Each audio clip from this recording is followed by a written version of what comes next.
Estamos aqui na quarta-feira e a gente está chegando com o Reinaldo Azevedo no canal do Metrópolis aqui no YouTube para falar sobre tudo que tem rolado na política brasileira e mundial nessa tarde. E claro, antes de começarmos, o pedido de todos os dias para você se inscrever no canal do Metrópolis. A gente está pertinho de fazer 4 milhões de inscritos, hein? Então, se você ainda não é inscrito, faz parte desse grupo, vamos bater essa meta para o dia ficar ainda mais interessante. Reinaldo Azevedo, hoje é dia da mentira, mas aqui a gente só trabalha com a verdade, com fatos, como você sempre Só lembra. com a verdade. Nosso lema: as pessoas têm direito às próprias opiniões, mas não aos próprios fatos. Não é isso? Então, nós vamos aqui com o Dia da Verdade e opiniões sobre a verdade. É isso. Exatamente. Então, bora começar, porque ontem o Lula afirmou durante uma reunião ministerial que o senador Flávio Bolsonaro, que é pré-candidato do PL para a presidência da República, em que ele está empatado nas pesquisas, diga-se de passagem, vai entregar o Brasil aos Estados Unidos caso venha a ser eleito. Durante esse encontro aí com os ministros, esses que estão de saída, inclusive, para disputar as eleições, o Lula voltou a defender a soberania nacional e a chamar o senador de traidor da pátria. O Lula citou aquela viagem recente do Flávio lá para os Estados Unidos e afirmou que até mesmo os minerais raros seriam entregues aos americanos numa eventual volta da família Bolsonaro à presidência. Também durante o evento, o petista disse que os brasileiros precisam saber da ameaça do entreguismo que Flávio representa. Algo que ficou claro no vídeo, né, Reinaldo? Realmente o Flávio Bolsonaro disse isso. Olha, ficou, né? Quando ele falou das terras raras, a gente tem aí o vídeo com a legenda. Quando ele fala das terras raras, a gente já mostrou isso, mas vamos relembrar. Ele ancora a questão das terras raras às necessidades dos Estados Unidos. Isso é uma coisa notável, né? Porque, afinal de contas, ele é candidato a presidir o Brasil, né? Chamando, inclusive, os Estados Unidos de América, que é como chamam os americanos, né? Para eles, ali é América, né? Que não deixa de traduzir uma certa ambição, não é mesmo, Rafael? Tudo que tem para cima e tudo que tem para baixo, sendo América, é nosso, né? Vamos ouvir esse trechinho do Flávio, que está com a legenda. Vamos lá. Brazil is going to be the battleground where the future of the hemisphere will be fought, because Brazil is America's solution to break independence on China for critical minerals, especially rare earth elements.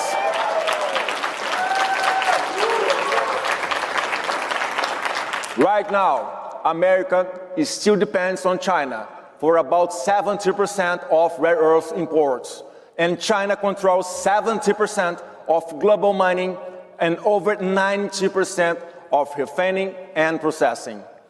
Why does it matter? These rare earths are essential for computer processors and EA revolution that's transforming our world and the American defense equipment. Without these components, American technological innovation becomes impossible, and the production of the advanced military system that maintain American superiority falls into the hands of adversaries. Então você veja que o que está nessa fala, né? Os Estados Unidos dependem hoje, o mundo depende hoje da China. Para que o mundo dependa menos da China, é preciso, então, a parceria entre Brasil e Estados Unidos para que os Estados Unidos marquem a sua superioridade diante da China na área de tecnologia com os minerais raros, as terras raras do Brasil e os chamados minerais críticos. Bom, atenção, né? Isso, dito desta maneira, interessa aos Estados Unidos, que interessa, inclusive, aos Estados Unidos ter um parceiro estratégico, sem dúvida, contra a China, da importância do Brasil. O Brasil tem 22% das terras raras, né? A China tem 44%.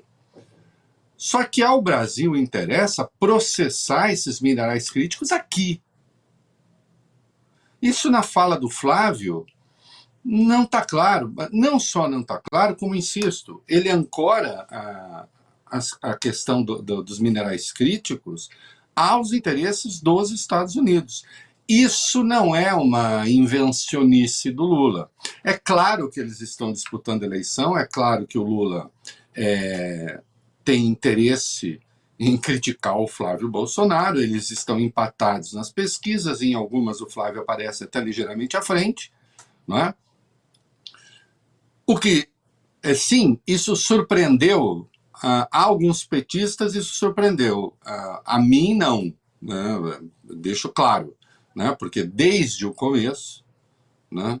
Desde 5 de julho do ano passado, eu dizia, escrevi esse artigo no UOL, sim, o candidato será um Bolsonaro e ele será competitivo.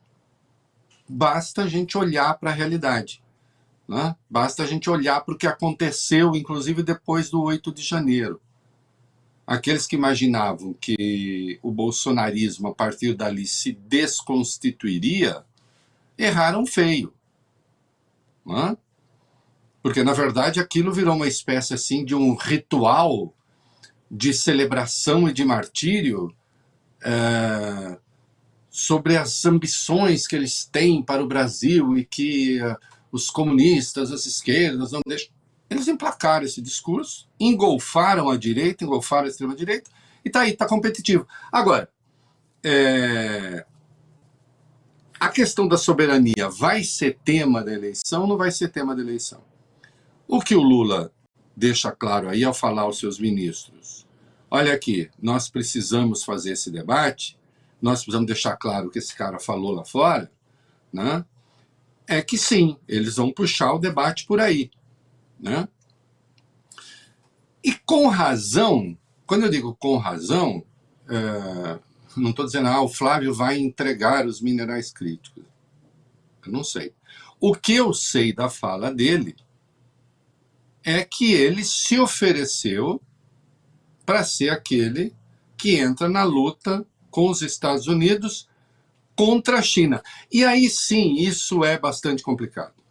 Né? Isso é bastante complicado porque a China é nosso principal parceiro comercial. Entende?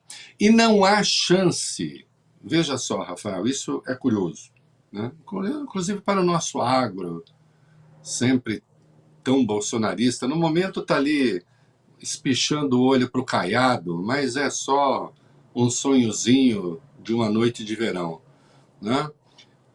Não há a menor chance de os Estados Unidos, por exemplo, substituírem a China naquilo que a China é importante para o Brasil. Né? As commodities agrícolas, as commodities minerais. E não é que não há chance, porque essa é uma opinião do Titio. Não há chance porque não existe uma demanda nos Estados Unidos do tamanho da demanda chinesa, não há chance porque as leis americanas, né, mesmo sem as sobretarifas, ainda que houvesse como o Brasil ser um fornecedor do tamanho que é para a China, as leis americanas não permitem, e não há chance porque não existe a demanda por alimentos e por outras commodities agrícolas, como soja, por exemplo, não existe nos Estados Unidos a demanda que existe na China. Então, acabou. A China seguirá sendo o principal parceiro comercial do Brasil, a principal fonte do superávit da nossa balança, né, que garante a tranquilidade das reservas, que faz com que o Brasil sofra menos solavancos nesses momentos. Então, quando vai um candidato à presidência que pode ganhar, fazer um discurso como esse, bom, é entreguista, sim, porque, insisto, ancorou a questão das terras raras às necessidades dos Estados Unidos, mais do que as necessidades brasileiras, e é temerário, porque, no fim das contas, resolveu hostilizar aquele que é o principal parceiro do Brasil. O que aconteceu no curso do governo Bolsonaro? Né? A ministra Tereza Cristina, então, da Agricultura, foi à China 2 ou 3 vezes para tentar apagar incêndio. Né? Para ir lá dizer, olha que vocês não são nossos inimigos. Né? Isso que eles estão dizendo não é aquilo que a gente pensa. Isso é só calor da política, etc. Né? E também o Flávio colocou os Estados Unidos na condição de daquele que vai supervisionar as eleições aqui, né, pedindo um monitoramento, né, e lascou aquela frase, né, a gente nem precisa colocar o vídeo, mas porque a gente se lembra, colocou aquela frase dizendo, olha, se as eleições aqui forem livres, se todo mundo tiver acesso às redes sociais, etc., tal, se tudo funcionar direitinho na democracia, nós vamos ganhar. Fazendo a leitura ao contrário, se a gente não ganhar, então é porque as coisas não funcionaram direito e, portanto, continua a fazer discurso golpista. Então, é óbvio que essas questões vão ser articuladas e debatidas no curso da eleição, né? Nós precisamos entender, e seria conveniente entender, o que o Flávio quer na relação com a China, por exemplo. Nós vamos mudar, nós não queremos mais esse parceiro estratégico. Em relação às terras raras, nós vamos entregar aos Estados Unidos? Será assim? Venham aqui, pegue aquilo que vocês precisam e nós continuaremos como seres dependentes. Né? O Brasil, evidentemente, tem de ter outra relação com essas potências. Né? Eu lembro, por exemplo, no episódio da compra dos caças, o Brasil acabou comprando os Gripen, não comprou da Suécia, não comprou os aviões americanos. Eu lembro que à época até a Hillary fez pressão, etc. Não comprou os norte-americanos porque não tinha transferência de tecnologia. Né? A gente ia comprar e ia ficar na dependência. Quer dizer, não haveria aporte de informação, zero de aporte de informação aqui para nós, né, na compra dos caças. Né? E por isso a aeronáutica escolheu os Gripen, porque havia, sim, o aporte de tecnologia. Né? Então, o Brasil precisa pensar nessas questões estratégicas, porque se trata, sim, e sem qualquer coisa nacionalista, boboca, se trata de saber se o país se comporta como colônia ou se comporta como nação independente. Esse debate vai existir. Você está fazendo aí a leitura que interessa ao Lula. Não, basta o Flávio falar a coisa certa a respeito. A coisa certa é o que você pensa. Não, a coisa certa é aquilo que interessa ao país. Interessa ao país, na relação com os Estados Unidos, no caso dos minerais críticos, ser um mero fornecedor de matéria-prima?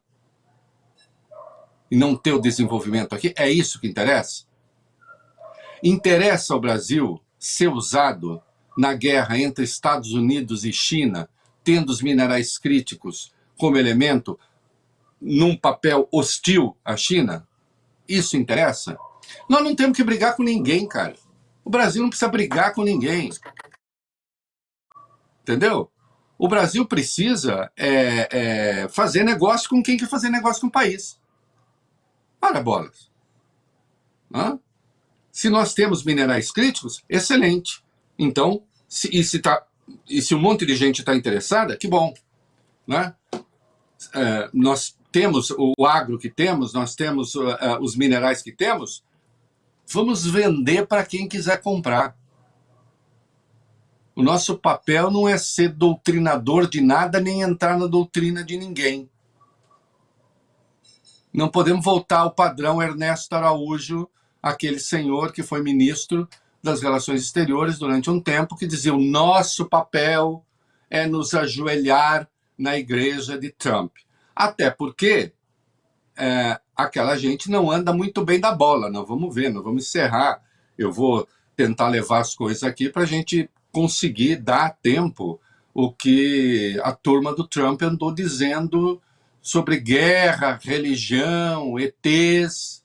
As coisas por ali não são muito normais, né? Então é claro que isso é um ponto que vai nortear também o debate eleitoral num momento complicado, né? Nós vimos ontem para o governo. Por que isso? Porque os números da economia, os macronúmeros são bons, isso não está se traduzindo adequadamente na avaliação do governo, né? E nós vimos ali num determinado momento o Rui Costa cobrando o Sidônio Palmeira sobre a questão da propaganda. Acho eu que a cobrança como vazou me pareceu injusta, incorreta, porque há dificuldades que estão dadas aí para o governo que eu acho que não tem a ver com a propaganda, porque a propaganda também tem seus limites, inclusive legais, né? O que eu entendo, sim, é que talvez o PT até hoje não tenha tratado adequadamente as redes, pelo menos não com a eficácia com que o bolsonarismo trata. Na verdade, mundo afora, os grupos progressistas apanham dos grupos de extrema-direita nas redes sociais. Isso é um clássico, né? Já em vários países, né? Porque, especialmente a linguagem antissistema, ela se multiplica mais, os algoritmos também ajudam, né?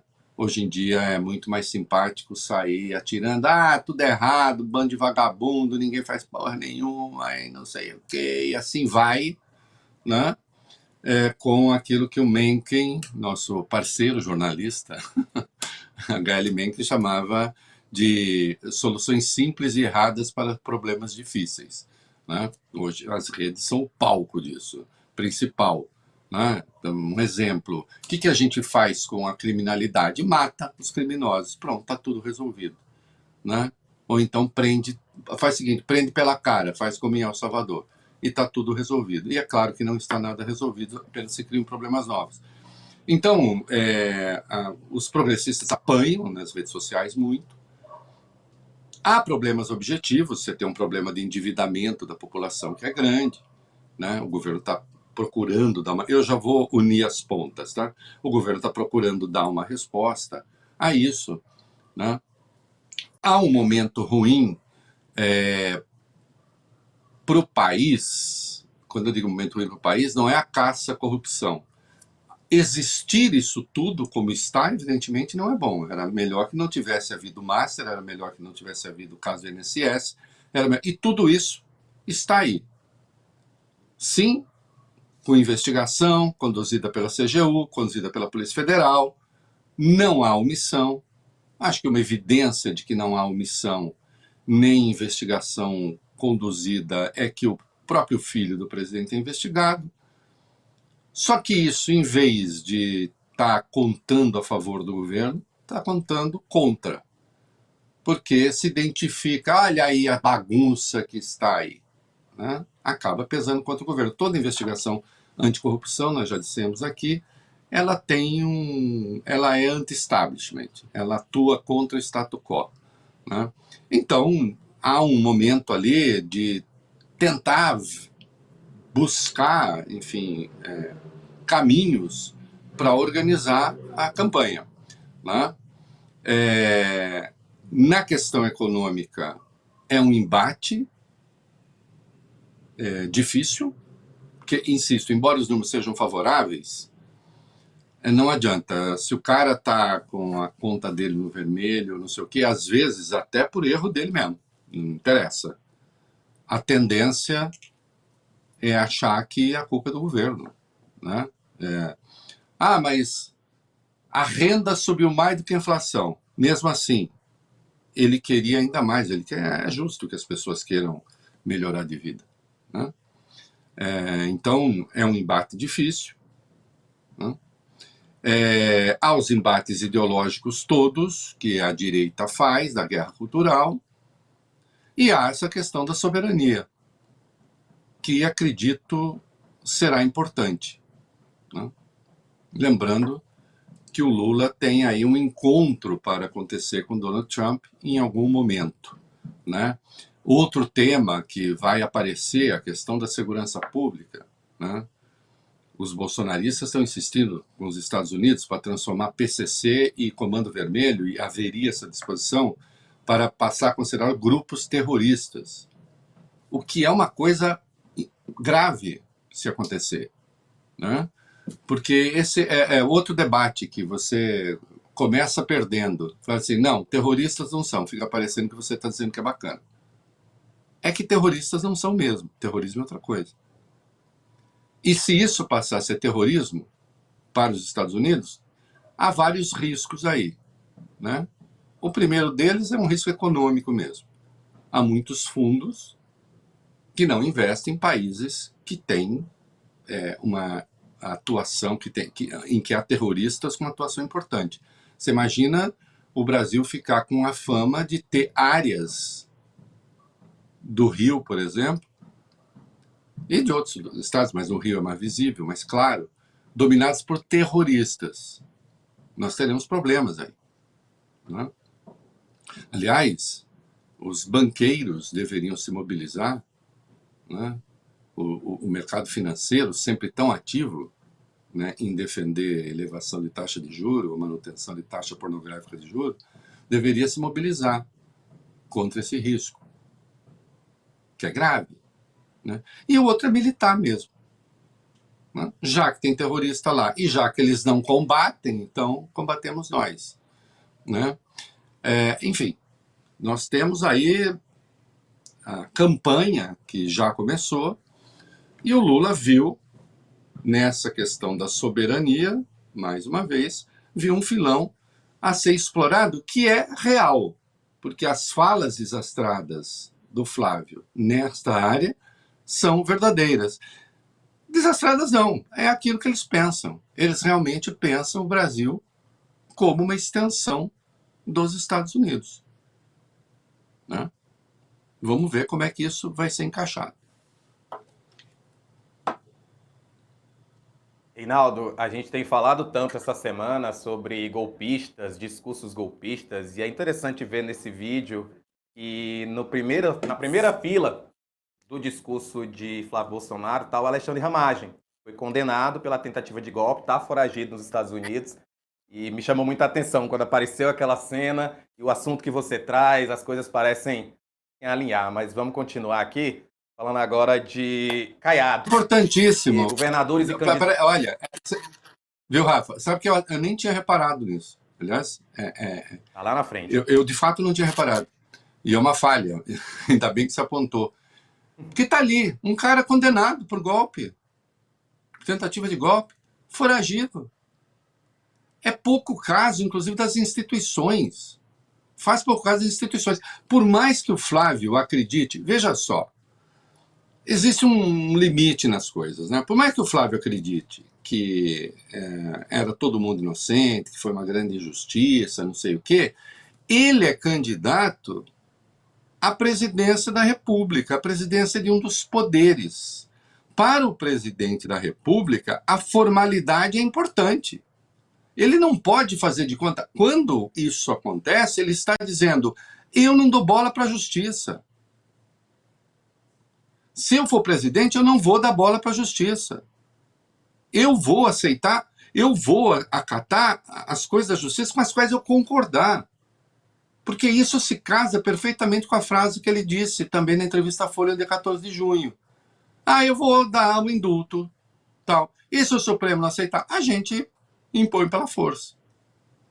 É muito grave mesmo. É muito grave.